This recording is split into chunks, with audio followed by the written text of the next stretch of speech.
The situation about Kenyatta National Hospital, KNH, is a situation that is creating tensions in the Republic of Kenya. Just the imagination that you can go to a national hospital, get admitted there, then be killed while there is something which is making a lot of Kenyans wonder which country are we living in.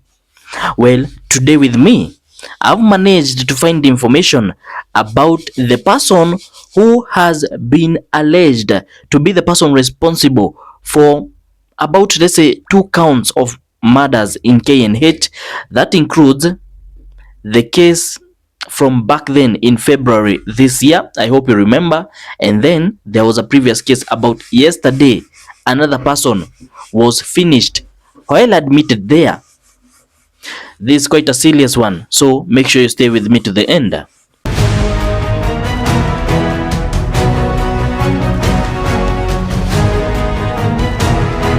Welcome back, ladies and gentlemen, to another video where we will be trying to understand what has been happening at Kenyatta National Hospital. We all know Kenyatta National Hospital, the accident and emergency and accident biggest hospital, is one of the leading hospitals we have in Kenya, and security should be a priority. No Kenyan, not even in any other hospitals, should be admitted to a hospital then be finished by something else than the disease that took him or her there.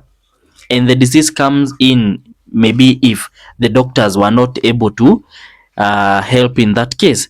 But to hear that somebody went to the hospital, then another person came and ended his life, that's very unfortunate, and makes you wonder how comes hospitals, things like this happen in hospitals. So for those who don't know, there was a murder case back in February this year. It was a case that went viral everywhere.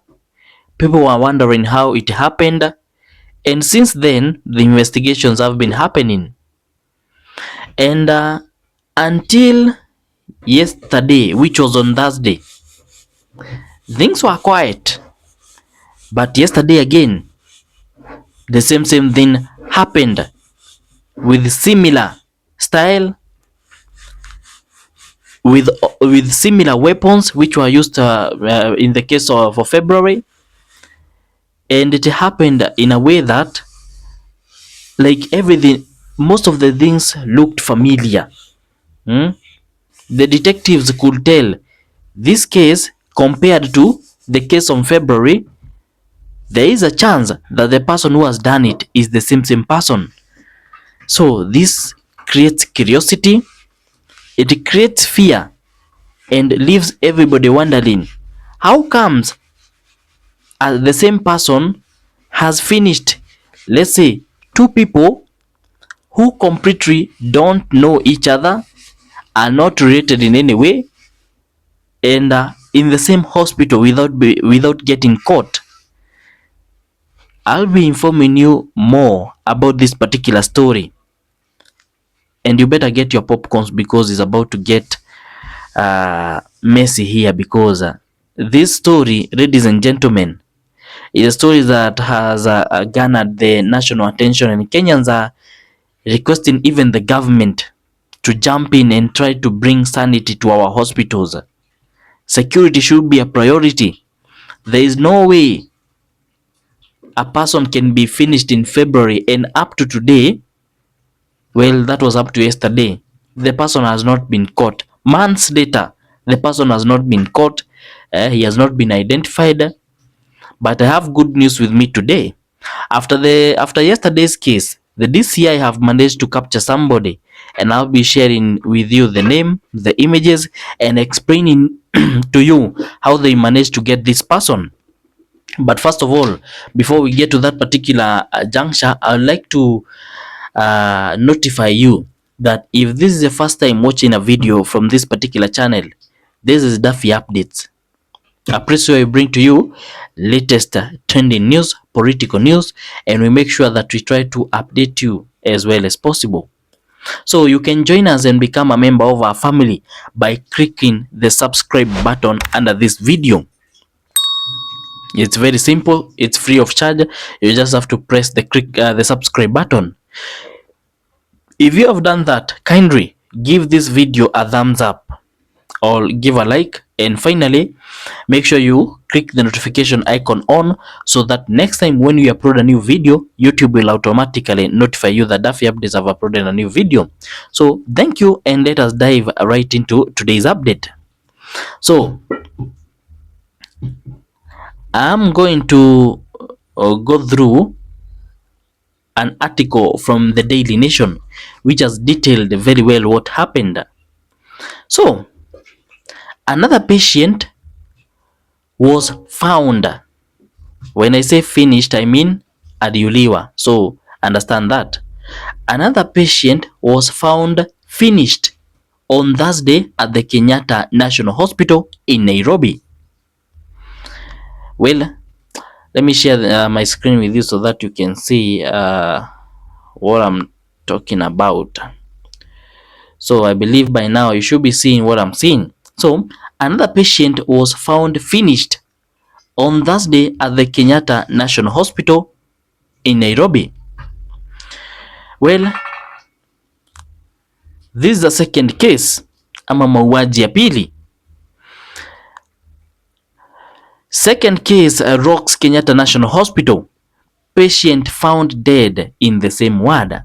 So another interesting or worrying fact is the same ward, meaning the same room the case for February happened. It is the same ward where yesterday's case also happened. So you might ask yourself, is this room cursed? Does it have black powers, or what is happening in that ward? Because this can make even patient fear going into that room or being admitted to that ward. Because if this is the ward where people get admitted and then they are finished, then you don't want to be there. So this is a Kenyatta National Hospital Information Center, and another patient was found finished on Thursday at the Kenyatta National Hospital, KNH in Nairobi. The lifeless body of the patient was discovered in Ward 7B. Take note of that, Ward 7B, where a similar mauaji occurred on February. You hear that? Where a similar, there was another case, and it's the case which I'm telling you about, the case for February. We all heard about it. It was all over. Well, the man whose identity has been withheld pending notification of his family was found akiwa amekufa on his bed by doctors Julin Alutin Ward Lounge. Kichwa chake, mtazamaji wangu, kilikuwa kimeumizwa vibaya sana. Kilibakisha kidogo tu kiachane na mwili. It's like the person alikuwa anajaribu kumkata kichwa. Kwa hivyo identity of this particular person who was finished at this ward has been withheld pending a notification, maybe the family to be notified or to be identified, and to be told that their person unfortunately was unalived, not by the deceased but by somebody in that hospital. Well, it remains unclear who may have committed haya mauaji. Detectives from the Nairobi area and Kilimani were called to the scene following the shocking discovery.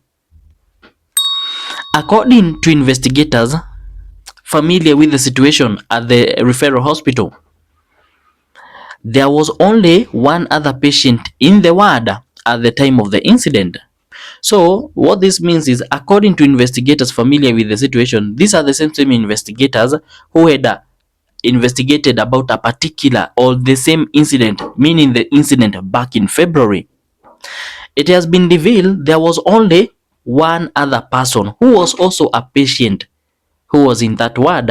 And the reason why they are taking note about this one patient, it is because there might be chances if something happened to this other patient, maybe he could have seen, because they are in the same ward, he could have heard something, but we are gonna know everything. So, and I quote, these were the words from an officer familiar with the matter. There were just the two of them in this ward. In a statement, ladies and gentlemen, KNH management said after visiting hours at around 2 p.m., this is basically after lunch hours, the patient was discovered akiwa ameloa damu kila mahali, blood soaked beddings, yani zile vitambaa zimejaa damu. These were the words from part of the statement from the KNH. The patient was examined and certified maiti. We are deeply saddened to confirm an incident involving the tragic death of a patient at Kenyatta National Hospital. Our thoughts and prayers are with the patient's family. During this difficult time, the hospital is working closely with law enforcement authorities and has launched an internal investigation to determine the facts surrounding the incident. So there is a specific reason why they have launched an internal investigation. It is because high chances are the person who is doing this is a person inside the hospital. This is not the cases where a person comes from outside. Well, it can be, but most likely this is a person who was inside the hospital. He knew people were not around that time. He knew the specific place where this person was, and he also had time to leave the crime scene before the guy was found. So it is a person who has been watching everything closely and was aware of all the timetable things, time schedules. So it's the reason why they have launched an internal investigation. Internal means internally, as in ndani ya hospitali. They want to know who is this person inside the hospital is doing these things.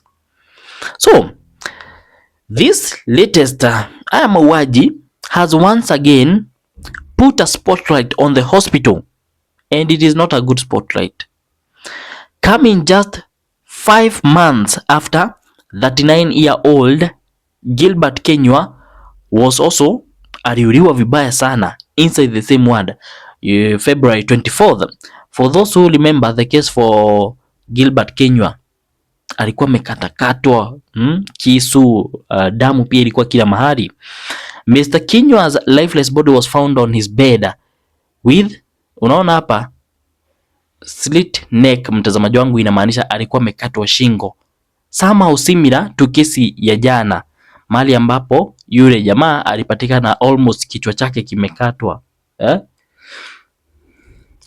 He had been admitted, I'm talking sasa hivi we are speaking about the case for February involving Gilbert Kenywa ambaye alipatikana with shingo imekatwa na kisu. He had been admitted to KNH on December 11th, 2024. This was last year, due to cerebral disorder. Just days short of a month later, his body was found lying katika dimbwi la damu in what is considered an unlikely kisa cha mauaji, a hospital ward. Yani hili jambo, this thing is not something you would expect from a hospital, and I'm trying to filter some of the words because they might get censored here, so bear with me. At the time, another patient in the same ward, also being treated for a cerebral condition, was unable to explain what transpired due to his weakened state. So during that time also there was another patient at the same ward, but in this case the patient was unable to explain what happened because the cerebral condition is quite a bad one. You can't even talk, you can't do anything. So yes, the patient was there during in the same ward, but he could not explain what he saw or what he had happening. A nurse who was on duty that night told detectives that she conducted a routine check within the ward at 3 a.m. and eventually ndipo baada ya kuangalia akapata Gilbert akiwa amekatwa shingo. Detectives from Homicide Investigations Bureau were notified. They came, they investigated and did everything, and then since then investigations have been happening. So this case is quite a long one, but I want to take you now directly to the new updates that have just reached me some few minutes ago. So, suspect behind the patient's mauaji at Kenyatta National Hospital ward arrested, DCI have revealed. So, the main suspect who is believed to be behind these incidences at KNH has been apprehended, has been arrested. This is a report from the DCI. I want you to check. This face is believed to be of the person responsible of the two tragic cases. You ask yourself, was this person a patient at the hospital? Was he a visitor? Was he a worker at the hospital? Who was he? Well, reports reveal homicide detectives have arrested a prime suspect behind the mysterious mauaji of two patients at Kenyatta National Hospital, KNH. The suspect, who is called Kennedy Kolombotole, was arrested following Thursday's mauaji of Edward Maingi Ndegwa, a patient admitted in Ward 7B on July 11th, 2025.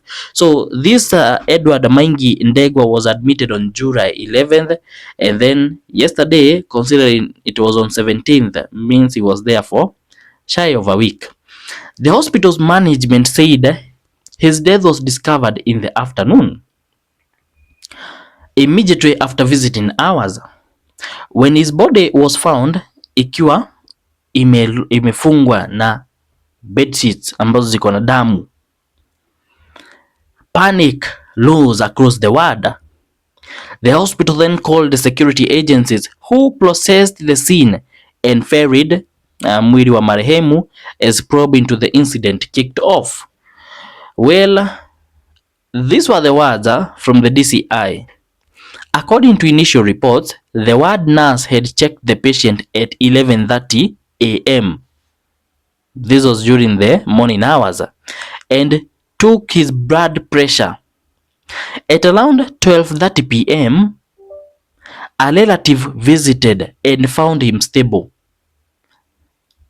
leaving the ward at around 1:30 p.m. Following me.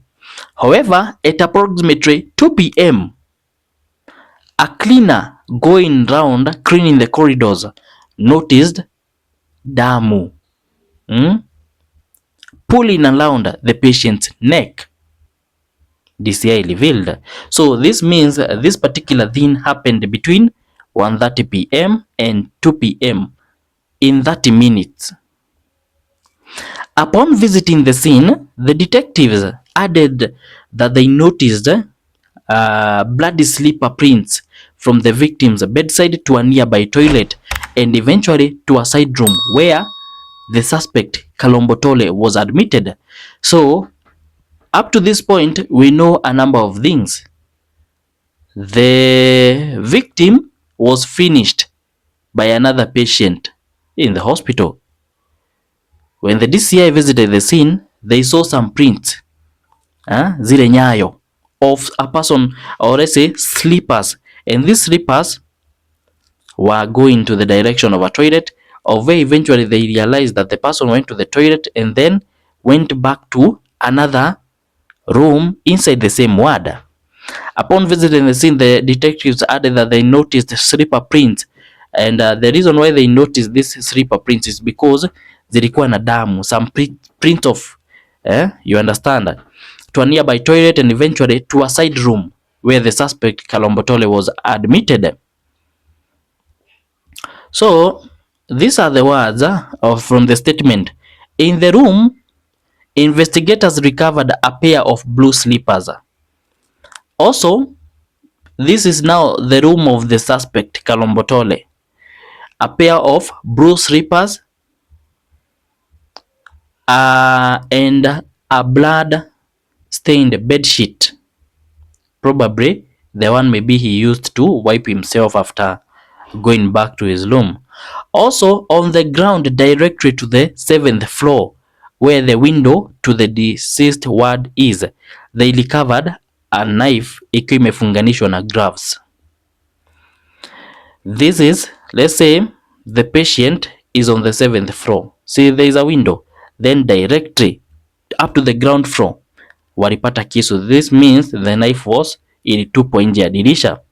The recovered items were forwarded to the National Forensic Laboratory for detailed forensic analysis to argument in the case.